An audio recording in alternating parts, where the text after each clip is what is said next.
Hi, it's Bonnie, and we're ready to do block number 5 of our Block of the Month Club.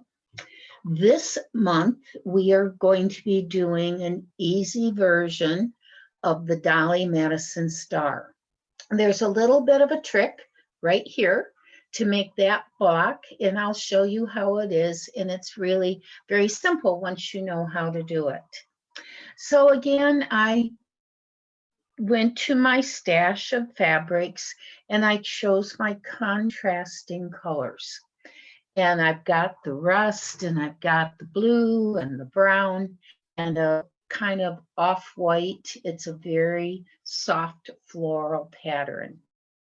I use that for the blocks, the light colored blocks through the. Now this block, when it is finished, is a 10.5-inch block.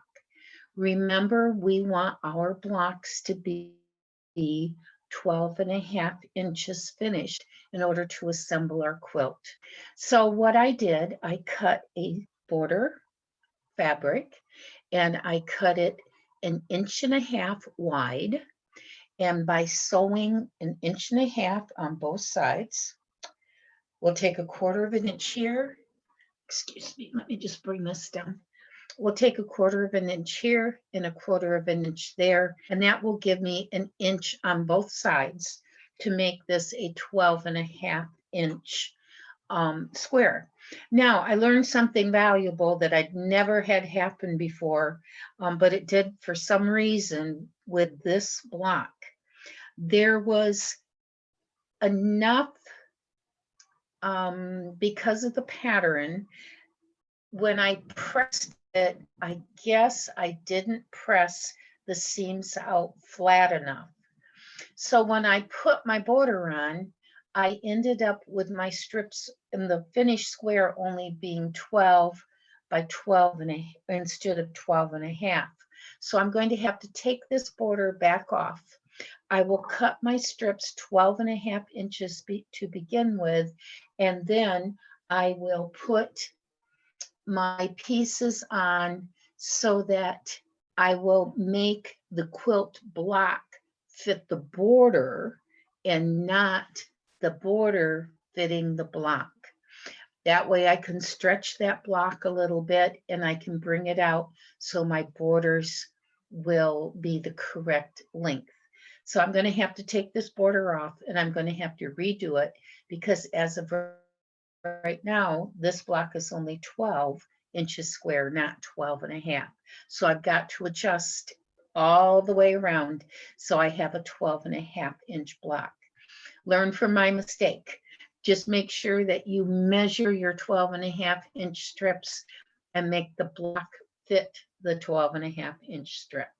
So I used today for my sewing, I used a template, a 6-inch, 6.5-inch template. I used that to draw lines with. I used my 2.5-inch black template to cut squares, and I used my 3.5-inch template to cut squares. Okay, so now when I go to assemble this block, and here we have the quilt block will be posted at the beginning, the description of today's lesson. It will also be posted on the calendar, the Google Calendar, so that you can copy and paste it and you can open the pattern right from that calendar and you can print out your pattern. For this part that I said that's a little tricky, and it's for these four, this is called the hourglass pattern. And there's a special way you have to do that. So I cut all of my pieces and I have 3.5-inch squares. I have the 4.5-inch squares. And let me show you how to do that hourglass. So first of all, I'm going to take my larger squares.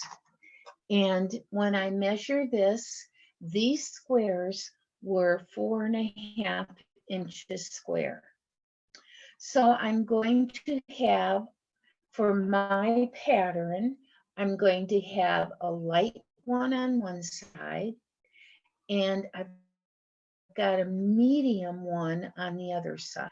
Remember, I put the face of my fabric, the pretty side of the fabric together because I want to work on the back. So I started out by taking my 4.5-inch square, and just on the light one, you just have to do it on one, from one corner to the next with one of your rulers. This is a 12.5-inch ruler. You are going to make a straight line that goes from the tip of one corner on the diagonal to the tip of the other corner. That, in a minute, will be your cutting line. When you draw that center line, that is the line that you're going to butt your pressure foot up against, so that when you sew your seam, it's going to be 1/4 of an inch away from that center line, 1/4 of an inch away from that center line. And you will see as I bring it up, here's my stitching line here, and here's my stitching line here. Once I have done that, I'm going to cut that apart. So now I will have 2 half square triangles. Now, the trick of this is you take your half square triangle, you open it up, and then you have also cut 2 4.5-inch squares from a different fabric. Here I have 2 darks. And so I assembled it. I did my 4.5-inch square. I opened it, and then I'm going to do another 4.5-inch square. And I'm going to spin the seam around. So then on the other 4.5-inch square, I will be sewing straight through on the diagonal this way. Once you have those diagonals set, first you assembled it this way, and then you cut, and then you put your fabric on the diagonal in the other direction, and you're going to get a finished hourglass square. Now you see I have a floral, I have a dark, a floral, a dark. When I did this one, I assembled it so when I did them, I had a light, a dark, a medium, and a dark. And those are the squares that I put together. So once you've done that, you'll have 4 of these quarters, and you will get that just by, you're assembling these. So you're going to have 2 that are light and medium, and 2 for this time, light and dark, or medium and dark. So once you have assembled those, then you're going to put your strips together. And again, we are assembling our quarters before we put them together in the quilt. So I'm going to have one row that I put my 3.5-inch, these are 3.5-inch squares.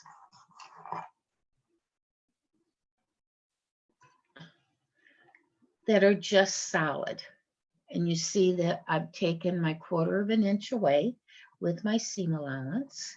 And this was a 3.5-inch square. You don't have to put a diagonal on those 3.5-inch squares because those are your solid corner points. And I'll show you here again. This is your 3.5.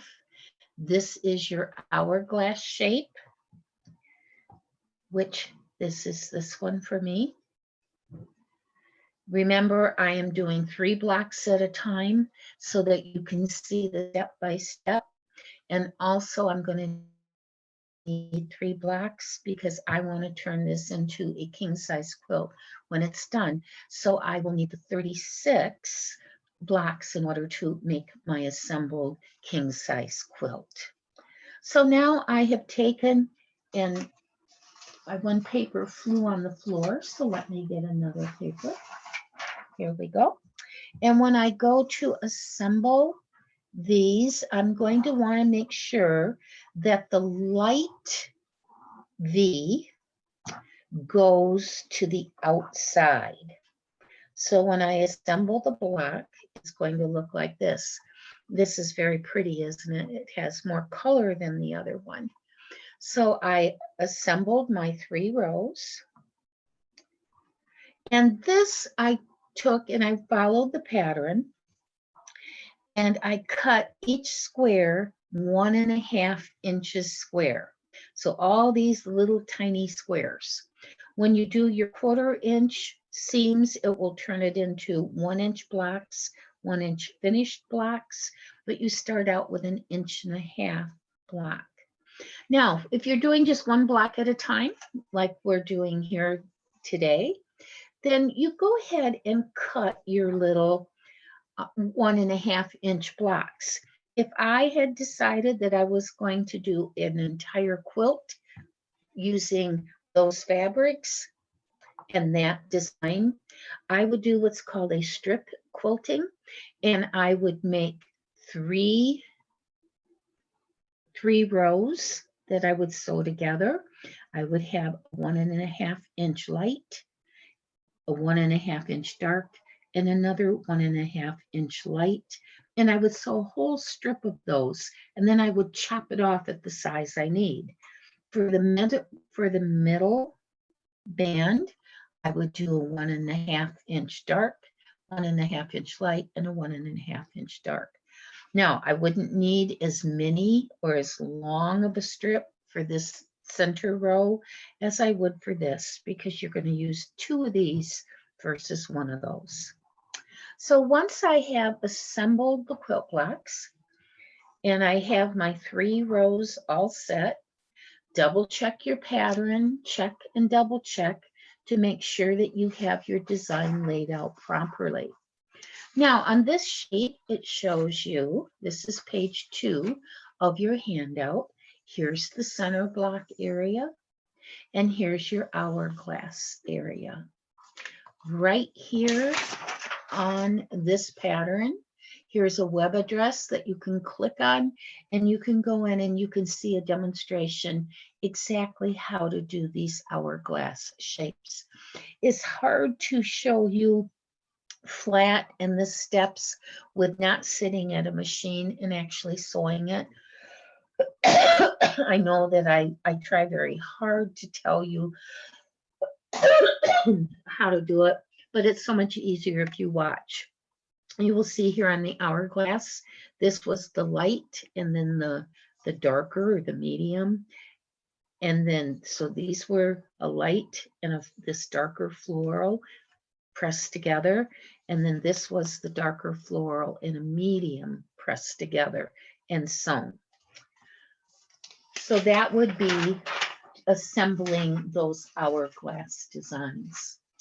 In your handout, when you get it, it not only shows you how to assemble everything, but it also talks about pressing. Remember how important I have told you before that you need to be sure and press all your blocks, all your seam allowances, so that when you assemble the block, the pieces butt up against each other correctly. They'll fit snugly together.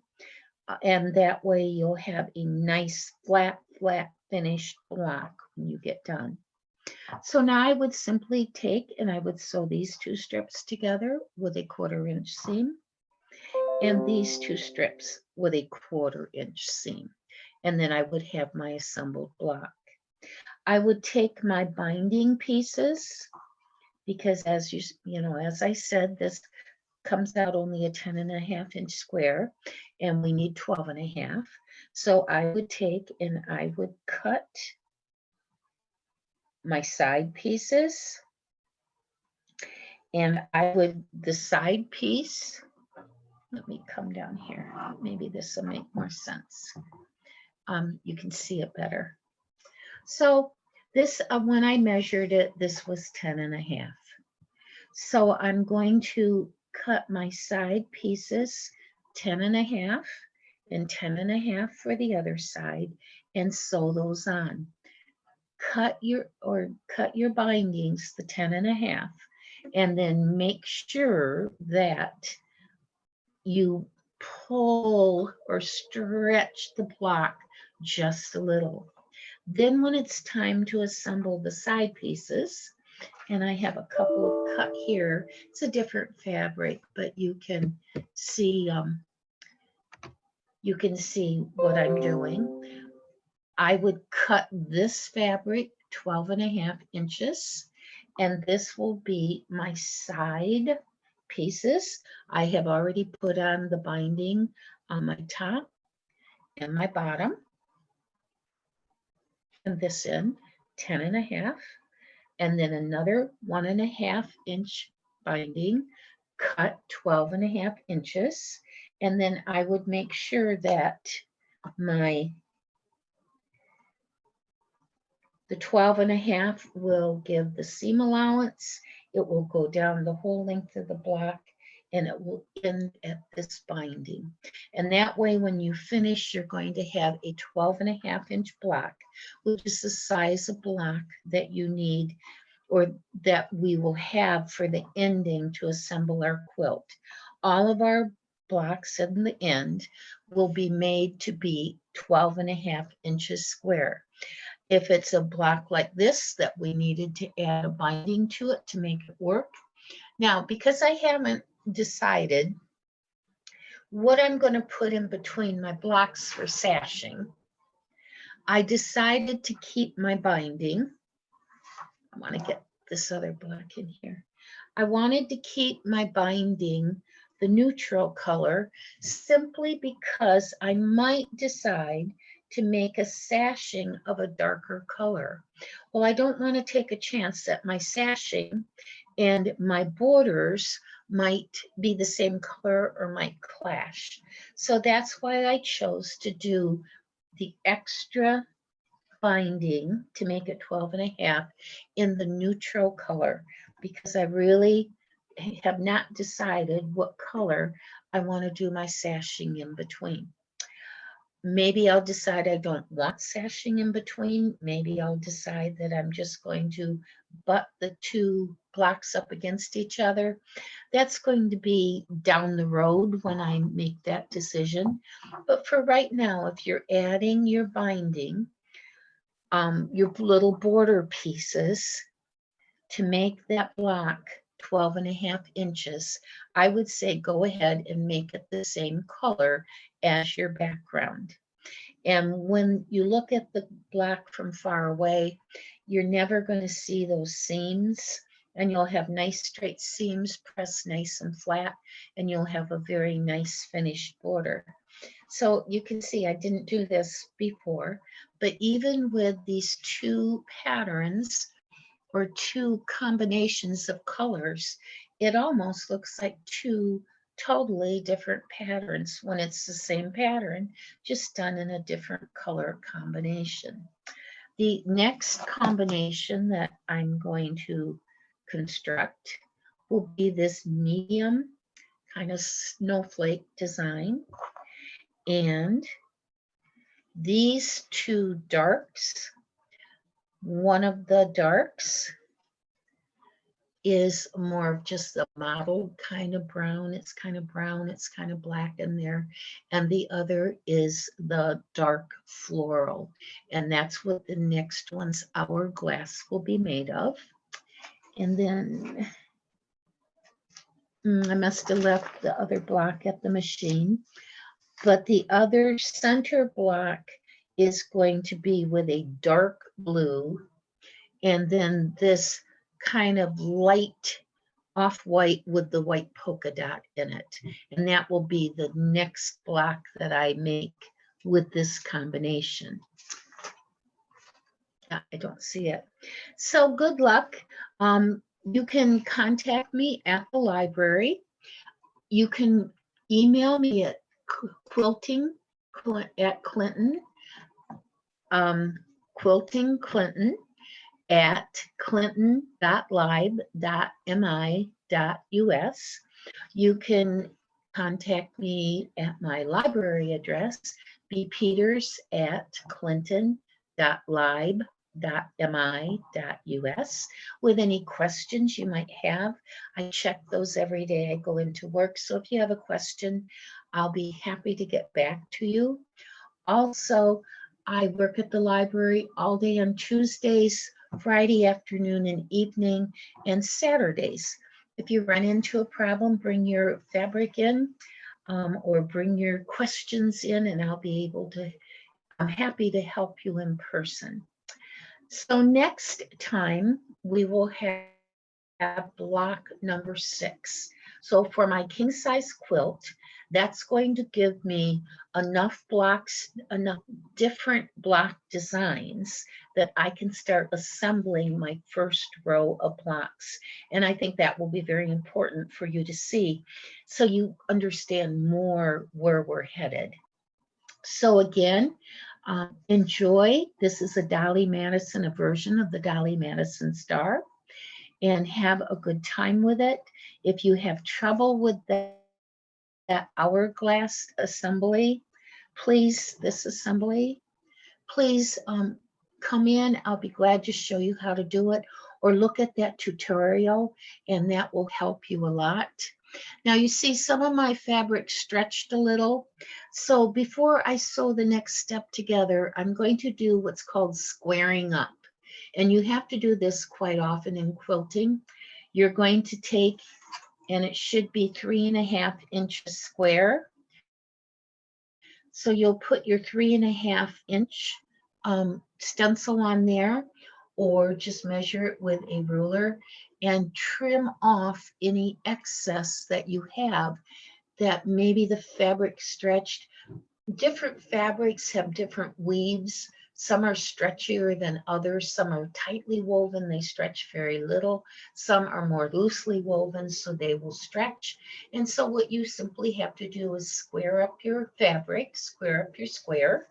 That makes sense, square up your square. And then when you go to assemble it, it will be very easy to assemble.